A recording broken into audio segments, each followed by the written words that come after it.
तुम्हें कितनी बार बताया है, मेरे तैयार होने से पहले मेरा नाश्ता तैयार हो जाना चाहिए। शादी के 25 सालों बाद भी मुझे क्यों बार बार एक ही बात बतानी पड़ती है परमिला। तुम्हें क्या है, तुम तो आराम से घर पर रहोगी, मुझे काम पर जाना पड़ता है। तुम हो कि हमेशा बेवकूफ़ों जैसी हरकत करती हो। अगर तुम यह जानबूझकर करती हो तो याद रखना, मुझसे बुरा कोई नहीं होगा। आज भी शिवम को गुस्सा चढ़ा हुआ था। इन कटु शब्दों में अपना गुस्सा उतारते हुए, गीला तौलिया कुर्सी पर फेंकते हुए शिवम गुस्से से प्रमिला की तरफ देखने लगा।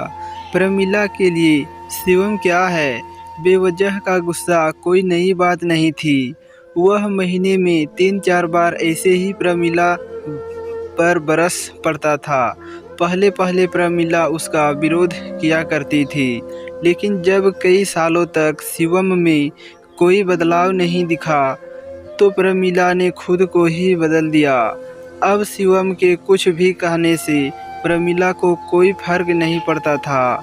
शिवम की हर बात में चुपचाप सिर नीचे झुकाए सुन लेती थी। शादी के पहले 5 साल तक प्रमिला ने पूरी कोशिश की थी कि शिवम को बदला जाए, लेकिन फालतू का गुस्सा करना और बाद में प्रमिला को भला बुरा कहना, यह मानो जैसे उनकी आदत बन गई थी। कोई भी वाद विवाद होता तो शिवम सीधा प्रमिला को बोल देता, अगर मैं तुम्हें अच्छा नहीं लगता तो क्यों नहीं चली जाती अपने मायके, क्यों रहती हो मेरे साथ। इतना सब कुछ होने के बावजूद प्रमिला शिवम के साथ रहती थी क्योंकि उसे अपनी बेटी की फिक्र थी। और वह जाती भी तो कहाँ जाती, अपने बूढ़े हो चुके माँ बाप को इस उम्र में परेशान करना वह नहीं चाहती थी। समाज और लोग क्या कहेंगे, यह भी तो उसे देखना था। वह इतनी पढ़ी लिखी भी तो नहीं थी कि खुद जाकर कोई नौकरी कर सके और अपना और अपनी बेटी का पालन पोषण कर सके। प्रमिला को अब अपनी फिक्र नहीं थी, उसको फिक्र थी तो बस अपनी शादी लायक हो रही बेटी की। प्रमिला नहीं चाहती थी कि पति पत्नी के झगड़े की वजह से सोनी डिस्टर्ब हो। सोनी की पढ़ाई पूरी हो चुकी थी, उसके लिए अब शादी के रिश्ते आने लगे थे। कई रिश्तों को सोनी ठुकरा चुकी थी। 2-3 दिन के बाद एक अच्छा रिश्ता आया। रिश्तेदारों और पहचान के लोगों ने भी लड़के को बहुत गुणगान किए थे।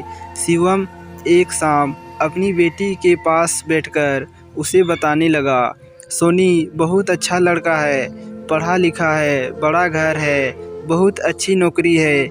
ऐसे रिश्ते बार बार नहीं आते बेटा, इस बार मना मत करना। सोनी अपने पिता से ज़्यादा बात नहीं करती थी, शायद डरती थी या शायद नफरत करती थी। आज वो अपनी पूरी हिम्मत इकट्ठा करके बोली, मुझे अभी शादी नहीं करना है पापा, मैं नौकरी करना चाहती हूँ, खुद अपने पैरों पर खड़ी होना चाहती हूँ। पापा ने कहा, हाँ तो इसमें क्या बड़ी बात है, मैंने लड़के से बात की है, वह तुम्हें किसी बात के लिए नहीं रोकेगा। तुम शादी के बाद भी नौकरी कर सकती हो, वह तुम्हें नौकरी के लिए परमिशन दे देगा।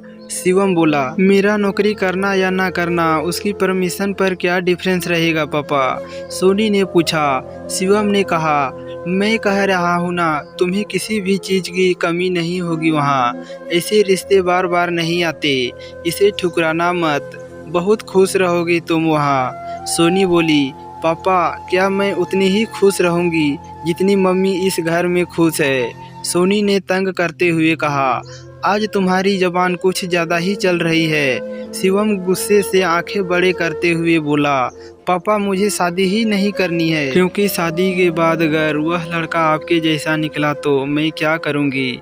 मुझे आपके जैसा जीवन साथी नहीं चाहिए जो बिना बात के मुझ पर हमेशा चिल्लाए। मुझे कुछ भी अपनी पसंद का लेना हो तो 10 बार सोचना पड़े, कहीं वह नाराज़ ना हो जाए।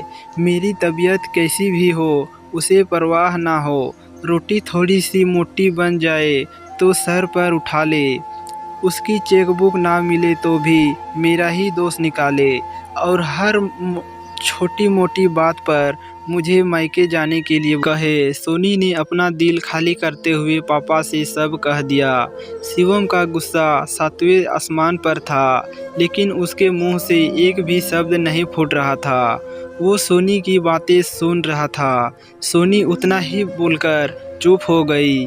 आज पहली बार वह अपने पापा के सामने इतना कुछ बोल रही थी। पापा, आपने माँ के साथ हमेशा गलत व्यवहार किया है। आप अपने ऑफिस का गुस्सा बिना सोचे समझे माँ पर उतार देते हैं। कभी इस बात की परवाह भी नहीं करते कि उन्हें कैसा लगता होगा। आपकी बातें सुन सुनकर माँ ने अपना स्वाभिमान खो दिया। शिवम आज पहली बार अपने एक बर्तावों को महसूस कर पा रहा था। वो इतना ही बोल पाया, जो तुम्हारा मन है वो करो, मैं तो इतना बुरा हूँ ना।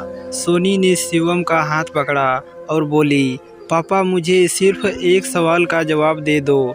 क्या आप चाहोगे कि मेरा पति आपके जैसा हो? अगर आपका जवाब हाँ है तो कर दीजिए मेरा रिश्ता आज ही, और ना है तो मुझे आत्मनिर्भर बनने दीजिए। शिवम कुछ भी ना बोल पाया और वहाँ से चुपचाप बाहर चला गया।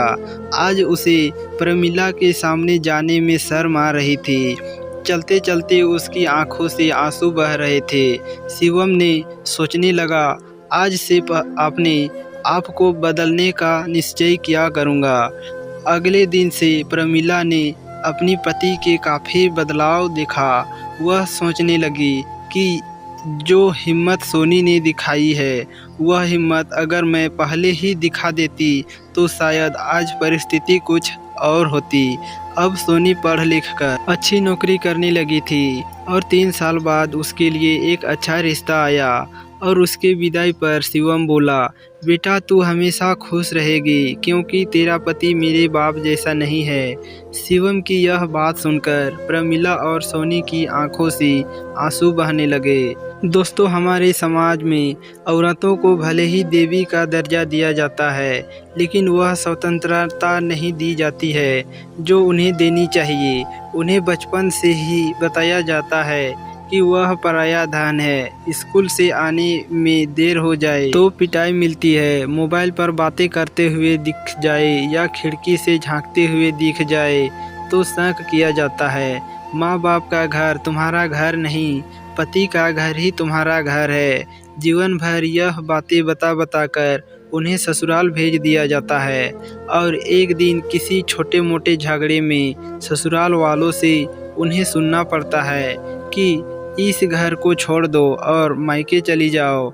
अब आप ही बताओ दोस्तों, ऐसी स्त्रियों का सच्चा घर कौन सा? आखिरकार वह किस घर को अपना कहे? दोस्तों, यह थी हमारी आज की कहानी। आपको क्या कहना है इस कहानी के बारे में? क्या शिवम का फैसला सही है? कमेंट करके हमें ज़रूर बताइए। वीडियो को लाइक कर दीजिए और इसी तरह के इंटरटेनमेंट कहानियाँ लगातार सुनें और हमसे जुड़े रहने के लिए हमारी यूट्यूब चैनल को सब्सक्राइब करें। साथ ही घंटी को दबाकर ऑल पर सेट कर लीजिए ताकि हमारे आने वाली वीडियो का नोटिफिकेशन आप तक तुरंत पहुँचे।